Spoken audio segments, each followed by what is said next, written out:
নমস্কার, হাই নিউজে সকলকে স্বাগত। সঙ্গে রয়েছে আমি রিম্পি। খেলার দুনিয়ার বিভিন্ন আপডেট নিয়ে শুরু করছে স্পোর্টস টুডে। আর শুরুতেই দেখে নেব আজকের হেডলাইন্স।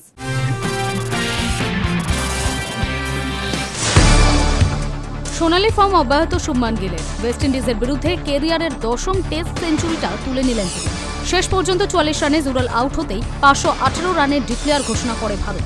গিল অপরাজিত থাকেন 129 রানে।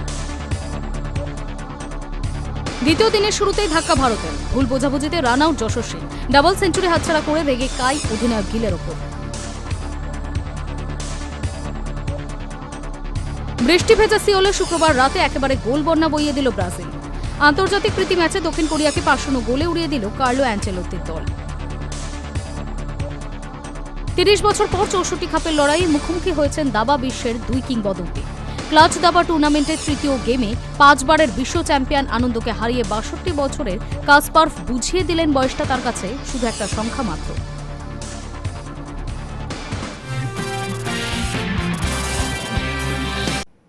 সোনালি ফর্ম অব্যাহত শুভমান গিলের। ওয়েস্ট ইন্ডিজের বিরুদ্ধে ক্যারিয়ারের 10ম টেস্ট সেঞ্চুরিটা তুলে নিলেন তিনি। গিল যখন সেঞ্চুরি করেন তখন ভারতের রান ছিল 4 উইকেট হারিয়ে 485। তারপর দ্রুত রান তুলে 500 পার করে দেয় গিল ও ধ্রুব জুরেলের জুটি। শেষ পর্যন্ত 44 রানে জুরেল আউট হতেই 518 রানে ডিক্লেয়ার ঘোষণা করে ভারত। গিল অপরাজিত থাকেন 129 রানে। সোনালি ফর্ম অব্যাহত শুভমান গিলের। ওয়েস্ট ইন্ডিজের বিরুদ্ধে ক্যারিয়ারের 10ম টেস্ট সেঞ্চুরিটাও তুলে নিলেন তিনি। ভারতীয় ক্রিকেটারের ভবিষ্যৎ যে সুরক্ষিত তা গিলের ব্যাটেই স্পষ্ট। দিল্লিতে অধিনায়কের ব্যাটে ভর করে বড় রানে থামল টিম ইন্ডিয়া। গিল যখন সেঞ্চুরি করেন তখন ভারতের রান ছিল 4 উইকেটে হারিয়ে 485। তারপর দ্রুত রান করে 500 পার করে দেয় গিল ও ধ্রুব জুরেলের জুটি। শেষ পর্যন্ত 444 রানে ধ্রুব আউট হতেই 518 রান ডিক্লেয়ার ঘোষণা করে ভারত। গিল অপরাজিত থাকে 129 রানে। ভারতীয় ক্রিকেটে মহানায়কের আসন কখনো শূন্য থাকবে না। অধিনায়ক কোচিত ইনিংস খেলে সেটা প্রমাণ করে দিলেন গিল। দিল্লির অরুণ জেটলি স্টেডিয়ামে যে জনতারা টেস্টের দ্বিতীয় দিনে উপস্থিত ছিলেন তারা তাড়িয়ে তাড়িয়ে উপভোগ করলেন ভারত অধিনায়কের ইনিংস। দু একটা ব্যানারও চোখে পড়ল গিলের জন্যই নাকি তারা উপস্থিত। একসময় সচিন তেন্ডুলকার, বিরাট কোহলি নিয়েও এরকম উন্মাদনা চোখে পড়ত। গিল সেই জায়গায় পৌঁছতে পারবে কিনা সেটা সময় বলবে, কিন্তু তিনি প্রত্যাশা বাড়িয়ে রাখছেন। অধিনায়ক হিসেবে এটি তার 7ম টেস্ট। খেলেছেন মাত্র 12টি ইনিংস, তার মধ্যে 5টিতে সেঞ্চুরি করল গিল। ইনিংসের নিরিখে তৃতীয় দ্রুততম হিসেবে 5টি সেঞ্চুরি করলেন গিল। এর আগে অ্যালিস্টার কুক 9টি ইনিংস খেলেছে ও সুনীল গাভাস্কার 10টি ইনিংসে এই রেকর্ড করেছিল।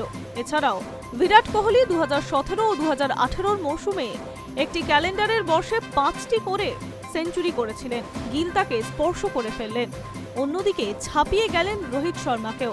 বিশ্ব টেস্ট চ্যাম্পিয়নশিপের ইতিহাসে ভারতীয়দের মধ্যে এখন সবচেয়ে বেশি সেঞ্চুরি গিলেরই।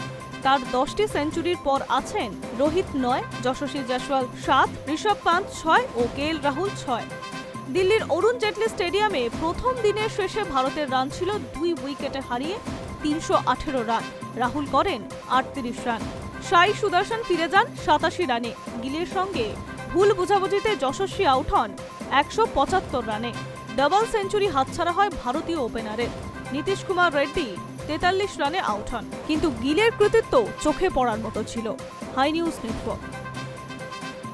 দ্বিতীয় দিনের শুরুতেই ধাক্কা ভারতের। ভুল বোঝাবুঝিতে রান আউট যশস্বী। ওয়েস্ট ইন্ডিজের বিরুদ্ধে 175 রান করে আউট হন তিনি। ডাবল সেঞ্চুরি হাতছাড়া করে রেগে কাই অধিনায়ক গিলের ওপর। দ্বিতীয় দিনের শুরুতেই ধাক্কা ভারতের। ভুল বোঝাবুঝিতে রান আউট ইয়াসাসি জয়সওয়ালের। তবে তাতে তার নিজেরও দোষ রয়েছে। ওয়েস্ট ইন্ডিজের বিরুদ্ধে 175 রান করে আউট হন তিনি। স্পষ্টতই আউট হয়ে যথেষ্ট অসন্তুষ্ট ইয়াসাসি। উল্টো দিকে থাকা অধিনায়ক শুভমান গিলকেও কিছু একটা বলেন। ডাবল সেঞ্চুরি হাতছাড়া করে খুব ধরে রাখতে পারেননি ইয়াসাসি। দিল্লির অরুণ জেটলি স্টেডিয়ামে প্রথম দিনের শেষে ভারতের রান ছিল 2 উইকেট হারিয়ে 318। ইয়াসাসি অপরাজিত ছিলেন 173 রানে। প্রথম দিনেই দুরন্ত সেঞ্চুরিতে অনেক রেকর্ড ভেঙেছেন। দ্বিতীয় দিনে তিনি ডবল সেঞ্চুরি করে ফেলবেন সেরকম আশা করেছিলেন অনেকেই। ইয়াসাসসিকে দেখেও খুব একটা অস্বস্তিতে মনে হয়নি, কিন্তু শেষ পর্যন্ত যে রান আউট ঘাতক হয়ে দেখা দেবে তা কে জানত। 175 রানের মাথায় মিড অফে বল পাঠিয়ে রানের জন্য দৌড়ন ইয়াসাসসি। উল্টো দিকে থাকা গিল কিছুটা এগিয়ে থমকে যান, যদিও সেখান থেকে আদৌ রান হওয়া কার্যত অসম্ভব ছিল। টেকনারিন চন্দ্রপলের হাতে বল সোজা চলে আসে। ইয়াসাসসি যেমন সেটা না দেখেই দৌড় দেন, তেমনি শুভমানও তাকে থামাননি। ফলে মাঝপথ থেকে ফিরে যাওয়ার চেষ্টা করেন ইয়াসাসসি, কিন্তু সেটা যথেষ্ট ছিল না। তিনি ক্রিজে পৌঁছানোর অনেক আগেই উইকেট ভেঙে দেন তেভিন ইমলাজ। আচমকা রান আউট হয়ে যেন বিশ্বাসই হচ্ছিল না ইয়াসাসসির। কিছুক্ষণ ক্রিজেই দাঁড়িয়ে থাকেন। অধিনায়ক গিলের সঙ্গে চলে বাদানুবাদ, যদিও এই আউট নিয়ে বিতর্ক রয়েছে। নেট দুনিয়ায় অনেকেই দাবি করেছেন ইমলাজ যখন উইকেট ভাঙেন তখন তার হাত থেকে বল বেরিয়ে গিয়েছিল। সে যাই হোক না কেন, ইয়াসাসসি যখন আউট হয়ে ফিরে যাচ্ছেন তখন দর্শকেরা উঠে দাঁড়িয়ে অভিবাদন জানান। Hi News network.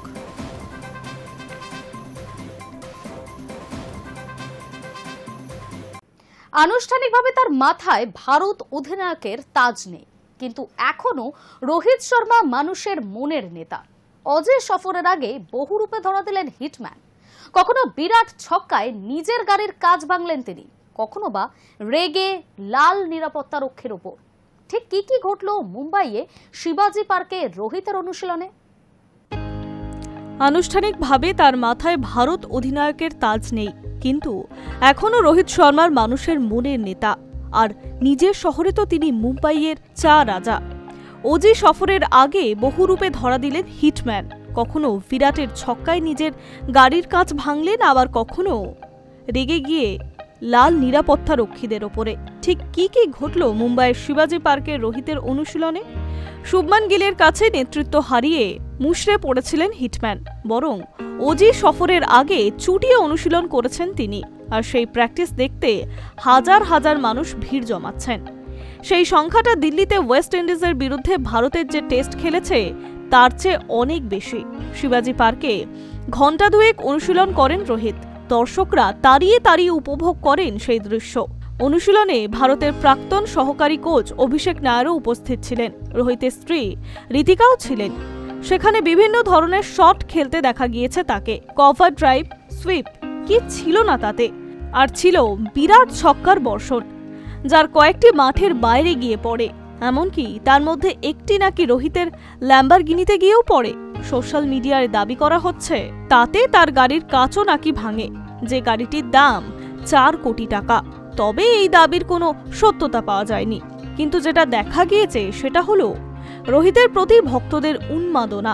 প্রাক্তন অধিনায়ক যখন মাঠ ছেড়ে বেরোচ্ছেন তখন তাকে ঘিরে ভক্তদের বিরাট ভিড়। এমনকি অভিষেক নায়ার বডিগার্ড হয়ে বলতে থাকেন ওর যেন গায়ে না লাগে। আর রোহিতের জন্য কেন এত ভালোবাসা তা তিনি নিজেই প্রমাণ করলেন। অনুশীলনের পর এক ক্ষুদে ভক্ত তার দিকে ছুটে আসে, কিন্তু নিরাপত্তা রক্ষী তাকে ধরে ফেলে। সেই দৃশ্য দেখে রেগে লাল হিটম্যান চিৎকার করে ওঠে নিরাপত্তা রক্ষীকে থামান। ওই ক্ষুদে ভক্ত রোহিতের দিকে এগিয়ে আসে। সাধে কি ভক্তরা তাকে মুম্বাইয়ের চা রাজা বলে? Hi News Network.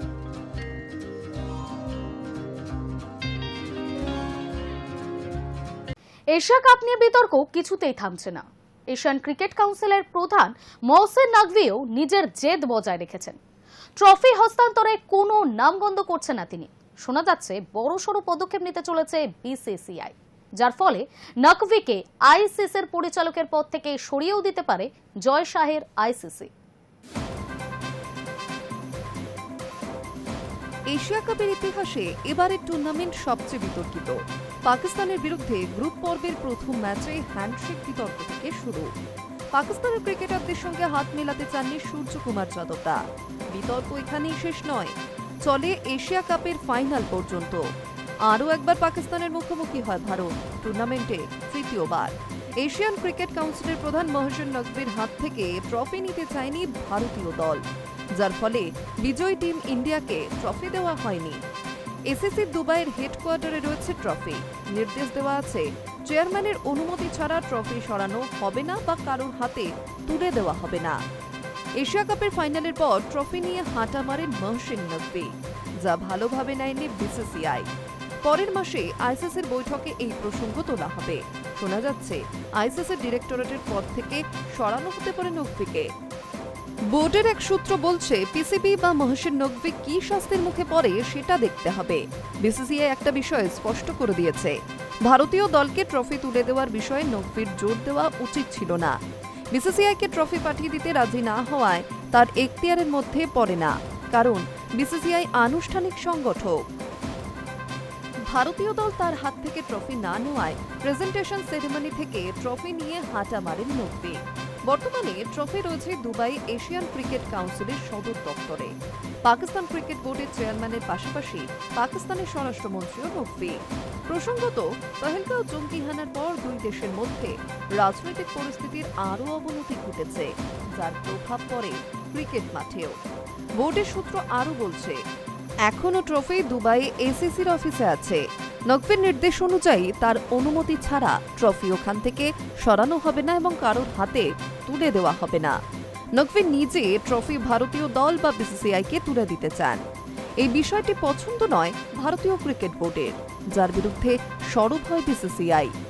Asia cup জুড়ে ক্রিকেটীয় ঘটনার বাইরে ভারত পাকিস্তানের মধ্যে একাধিকবার ঝামেলাও হয়।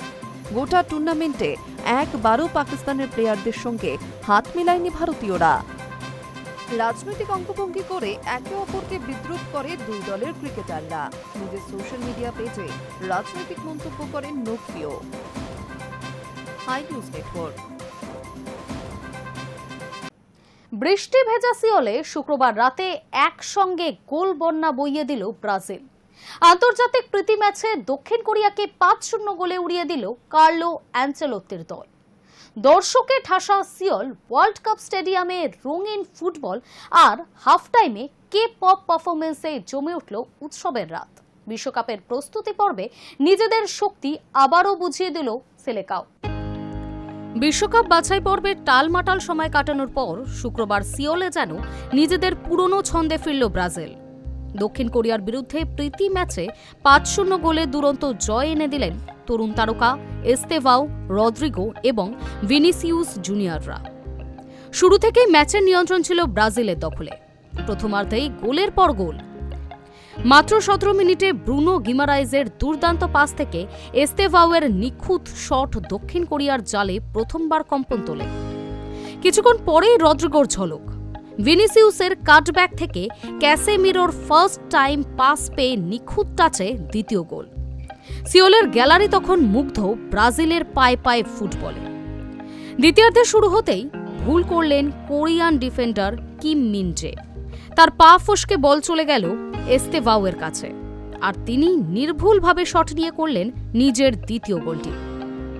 এরপর মাত্র 2 মিনিটের মধ্যেই আবার রদ্রিগো, এবার ভিনিসিউসের দুর্দান্ত অ্যাসিস্ট থেকে।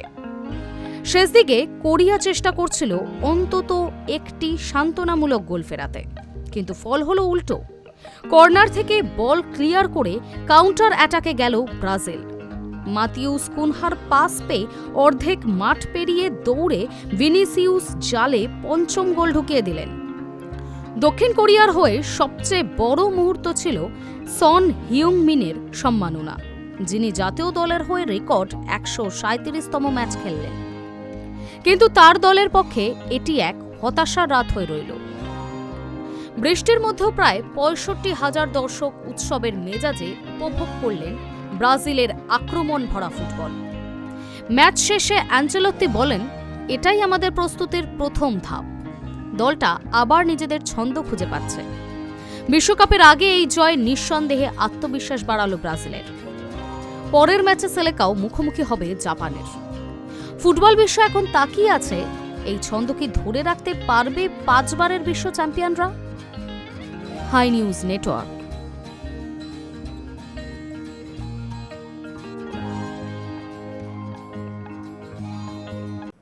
মেসির কলকাতা সফর উপলক্ষে মাঠে নামবে ইস্টবেঙ্গল মোহনবাগান। দুই দলের তারকা একাদশের ম্যাচে হাজির থাকবেন LM10। সঙ্গে জানা যাচ্ছে বিশেষ ডার্বির বিজয়ীদের হাতে পুরস্কারও তুলে দেবেন মেসি। 14 বছর পর কলকাতা মাতাতে আসছেন লিওনেল মেসি। অন্যান্য কর্মসূচির সঙ্গে কলকাতা ডার্বিও উপভোগ করবেন আর্জেন্টাইন মহাতারকা। জানা গিয়েছে মেসির কলকাতা সফর উপলক্ষে মাঠে নামবে ইস্টবেঙ্গল মোহনবাগান। দুই দলের তারকা একাদশের ম্যাচে হাজির থাকবেন LM10। বিশেষ ডার্বির বিজয়ীদের হাতে পুরস্কারও তুলে দেবেন তিনি। দেশের জার্সিতে অধিনায়কত্বের সূচনাটা 14 বছর আগে ভারতীয় ফুটবলের রাজধানীতে করেছিলেন মেসি। অবশ্য তখনও বিশ্ব ফুটবলের অবিসংবাদিত মহানায়ক হয়ে ওঠেননি আর্জেন্টাইন ফরওয়ার্ড। কয়েকটা ব্যালন ডি'অর জিতলেও সর্বকালের সেরার তালিকায় শীর্ষস্থানীয় হননি মেসি। 14 বছর পর ফের সেই যুব ভারতীতে ফিরতে চলেছেন লিওনেল মেসি, এবার বিশ্বজয়ী হিসেবে, সর্বকালের অন্যতম সেরা হিসেবে। তবে এবার ম্যাচ খেলবেন না মেসি, যোগ দেবেন গোট কনসার্টে। যে কনসার্ট আয়োজন করা হচ্ছে আর্জেন্টাইন মহাতারকার সম্মানে। 13 ডিসেম্বর কলকাতা যুব ভারতীতে গোট কনসার্ট আয়োজিত হবে। ওই দিনই খেলা হবে মিনি ডার্বি। 11 জন করে ফুটবলার থাকবেন দুই দলেই। মোহনবাগান মেসি অল স্টার্স বনাম ইস্টবেঙ্গল মেসি অল স্টার্সের এই ম্যাচে দুই দলের সেরা দেশি বিদেশি তারকারা খেলবেন বলে প্রাথমিকভাবে জানা গিয়েছে। জয়ী দলকে বিশেষ পুরস্কার দেবেন মেসি স্বয়ং। গোটা ডার্বি ম্যাচও দেখবেন তিনি। উল্লেখ্য, মেসির কলকাতা আগমন ঘিরে ফুটবল প্রেমীদের উন্মাদনার পারদ চড়তে শুরু করেছে। ইতিমধ্যেই শুরু হয়েছে গোট কনসার্টের টিকিট। জোম্যাটো ডিস্ট্রিক্ট অ্যাপ থেকে কাটা যাবে এই গোট কনসার্টের টিকিট। টিকিট শুরু হচ্ছে ৩,৮৩৫ টাকা থেকে। সর্বোচ্চ মূল্যের টিকিটের দাম ১৪,৭৫০ টাকা। এই টিকিট থাকলে বসা যাবে ভিআইপিতে। মেসি দর্শনকে কেন্দ্র করে যে মঞ্চ ভাবা হয়েছে তাতে উপস্থিত থাকবেন অবশ্যই রাজ্যের মুখ্যমন্ত্রী মমতা বন্দ্যোপাধ্যায়। এখানেই মঞ্চ ভাগ করে নিতে পারেন অমিতাভ বচ্চন। এবার গোট কনসার্টের জৌলুস আরও বাড়িয়ে দেবে এই mini derby. Hi News Network. 13 December Yuva Bharati ক্রীড়াঙ্গনে দেখা যেতে চলেছে লিওনেল মেসিকে, আর তা নিয়ে এখন থেকেই উন্মাদনা দর্শকদের মনে। কিন্তু হঠাৎই যদি শোনেন পরোটা বিক্রেতা রাজুদার সঙ্গে দেখা করবেন LM10, বিশ্বাস করবেন? যা নিয়ে সোশ্যাল মিডিয়ায় ইতিমধ্যেই শুরু হয়েছে বিভিন্ন হইচই। 14 বছর আগে যুব ভারতী স্টেডিয়াম সাক্ষী থেকেছিল মেসি মায়ার। ফের 13 ডিসেম্বর যুব ভারতী ক্রীড়াঙ্গনে দেখা যেতে চলেছে লিওনেল মেসিকে, আর তা নিয়ে এখন থেকেই উন্মাদনা দর্শকদের মনে। কিন্তু হঠাৎই যদি শুনেন পরোটা বিক্রেতা রাজুদার সঙ্গে দেখা করবেন LM10, বিশ্বাস করবেন? সত্যি কি তার তৈরি পরোটা খাবেন মেসি? জানিয়ে সোশ্যাল মিডিয়ায় ইতিমধ্যেই শুরু হয়ে গিয়েছে হইচই। কলকাতায় মেসি আসা নিয়ে পারদ চড়ছে এখন থেকেই। দেশের জার্সিতে অধিনায়কত্বের সূচনাটা সেদিন ভারতীয় ফুটবলের রাজধানীতে করেছিলেন মেসি। অবশ্য তখনও বিশ্ব ফুটবলের অবিসংবাদিত মহানায়ক হয়ে ওঠেননি আর্জেন্টাইন ফরওয়ার্ড। কয়েকটা ব্যালন ডি'অর জিতলেও সর্বকালের সেরার তালিকায় শীর্ষস্থানীয় হননি মেসি।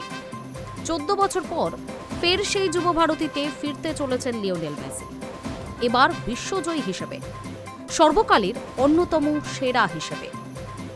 তবে এবার ম্যাচ খেলবেন না মেসি, যোগ দেবেন কনসার্টে। যে কনসার্ট আয়োজন করা হচ্ছে আর্জেন্টাইন মহাতারকার সম্মানে। কিন্তু এরই ফাঁকে সোশ্যাল মিডিয়ায় মেসির সঙ্গে পকেট পরোটা বিক্রেতা রাজুদার ছবিও ঘুরছে। ছবিটা যে AI দিয়ে তৈরি তা বুঝতে কোনো দ্বিধা নেই। তবে সেই ছবি এতটাই ভাইরাল হয়েছে যে নজর এড়ায়নি মেসিকে ভারতে নিয়ে আসার প্রধান কারিগর শতদ্রু দত্তেরও। তিনি পোস্টে সেই ছবি শেয়ার করে লিখেছেন, আমি এই ছবিটা দেখেছি সোশ্যাল মিডিয়ায় ঘুরছে। শুনলাম তিনি পরোটা বিক্রি করেন।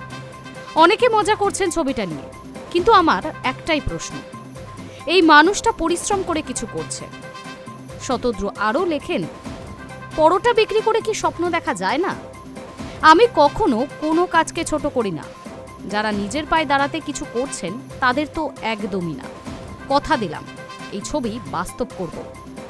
উনি মেসির সঙ্গে দেখা করবেন, আমি করাবো। উল্লেখ্য, শিয়ালদার ফুটপাতে রাজুদা ওরফে রাজু ঘোষের পরোটা জনপ্রিয় স্ট্রিট ফুড, যা বিখ্যাত পকেট পরোটা নামে পরিচিত। 3টে পরোটা, আনলিমিটেড তরকারি, এই ট্যাগলাইনে ইন্টারনেটে সুপার ভাইরাল রাজুদা। পরোটাগুলো পকেটের মতো ভাঁজ করে তার মধ্যে তরকারি ভরা হয়। মেসি কি রাজুদার পরোটা খাবেন? সময়ই এর উত্তর দেবে। High News network. 30 বছর পর 64 খোপের লড়াইয়ে মুখোমুখি হয়েছেন দাবা বিশ্বের 2 কিংবদন্তি। ক্লাচ দাবা টুর্নামেন্টের 3য় গেমে 5 বারের বিশ্ব চ্যাম্পিয়ন আনন্দকে হারিয়ে 62 বছরের কাসপারভ বুঝিয়ে দিলেন যে বয়সটা তার কাছে একটা সংখ্যা মাত্র। 30 বছর পর 64 খাপের লড়াইয়ে মুখোমুখি হয়েছেন দাবা বিশ্বের 2 কিংবদন্তি বিশ্বনাথন আনন্দ এবং গ্যারি কাসপারভ।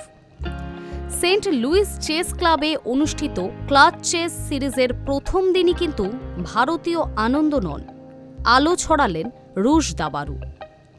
ক্লাচ দাবা টুর্নামেন্টের 3য় গেমে 5 বারের বিশ্ব চ্যাম্পিয়ন আনন্দকে হারিয়ে 62 বছরের কাসপারভ বুঝিয়ে দিলেন বয়সটা তার কাছে একটা সংখ্যা মাত্র। 2 কিংবদন্তির লড়াইয়ে রুশ কিংবদন্তি এগিয়ে রয়েছেন 2.5 থেকে 1.5 ব্যবধানে। 21 বছর আগে অবসর নিয়েছিলেন কাসপারভ, কিন্তু আনন্দকে হারিয়ে তিনি বুঝিয়ে দিলেন তার মধ্যে এখনও প্রচুর দাবা বাকি রয়েছে। আনন্দেরও সুযোগ ছিল, কিন্তু সেগুলি কাজে লাগাতে পারেননি তিনি। ক্লাচ চেসে দাবা 960 ফরম্যাটের অধীনে প্রতিদিন 2টি র্যাপিড এবং 2টি ব্লিটজ ম্যাচ হয়। দিনের প্রথম 2টি খেলা ড্র হয়েছিল। এরপর 3য় খেলায় কাসপারভ আনন্দকে পরাজিত করেন। আনন্দের খেলাটি ড্র করার সুযোগ ছিল, কিন্তু তিনি সেই সুযোগ নষ্ট করেন। প্রথম গেমটিও একটি সময় পর্যন্ত আনন্দের হাতেই ছিল, কিন্তু ভারতীয় খেলোয়াড় সহজ ভুল করেন এবং বিশ্বের প্রাক্তন 1 নম্বর কাসপারভকে ফিরে আসার সুযোগ দেন। 2 খেলোয়াড়ের মধ্যে দ্বিতীয় এবং চতুর্থ খেলাটিও ড্রতে শেষ হয়। এই সিরিজের মোট পুরস্কারের অর্থ হল $1,44,000, যার মধ্যে বিজয়ী পাবেন $70,000 এবং পরাজিত পাবেন $50,000।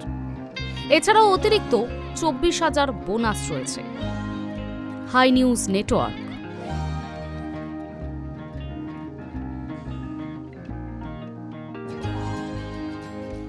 স্পোর্টস টুডে এখনকার মতো এই পর্যন্তই। খেলার দুনিয়ার বিভিন্ন আপডেটের দিকে নজর রাখতে চোখ রাখুন হাই নিউজে।